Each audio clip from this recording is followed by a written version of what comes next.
বাংলা যুবশক্তি প্রকল্পে আবেদন করতে চান?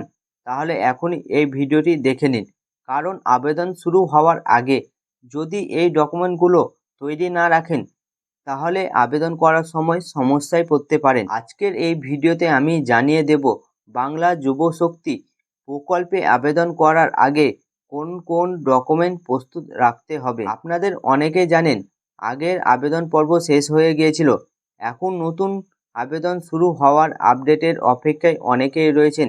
তাই আবেদন শুরু হওয়ার আগেই সমস্ত ডকুমেন্ট প্রস্তুত রাখুন। আপনারা চলুন একে একে দেখে নিই কী কী ডকুমেন্টস লাগবে।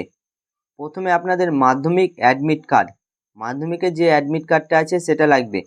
অ্যাডমিট কার্ডটা প্রথমে আপনারা জেরক্স করে নেবেন। জেরক্স করার পরে সেলফ অ্যাটাচ বলেছে, জেরক্স করার পরে আপনার জেরক্সের নিচে সই করে দিবেন। আপনারা সই করার পরে সেটাকে পিডিএফ সাইজ করে নেবেন 300 কেবির নিচে। তারপরে 2 নম্বরে মাধ্যমিক মার্কশিট, শিক্ষাগত যোগ্যতা, যারা গ্র্যাজুয়েট পাস তাদের গ্র্যাজুয়েট সার্টিফিকেটটা প্রয়োজন হতে পারে। এখনও আপডেট দেওয়া হয়নি, কিন্তু 22 তারিখের পর থেকে আপডেট দেওয়া হতে পারে। তারপরে এখানে আধার কার্ড, তারপরে ভোটার কার্ড, সেই একই প্রসেস, সেলফ অ্যাটাচ মানে আপনার জেরক্সের নিচে সহি।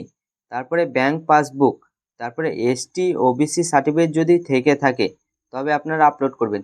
পাসপোর্ট সাইজ ছবি, নিজের সিগনেচার, আপনার সচল মোবাইল নম্বর মানে যেটাতে আপনার ওটিপি আসবে সেই মোবাইল নম্বরটা আপনারা দিবেন। সব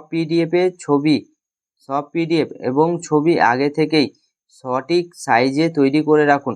অনেক সময় আবেদন শুরু হওয়ার পর সার্ভারের চাপ বেশি থাকে, তাই আগে থেকে প্রস্তুত থাকলে খুব সহজে আবেদন করতে পারবেন। যেই মুহূর্তে আবেদন শুরু হবে আমি সম্পূর্ণ step by step online apply video নিয়ে আসব।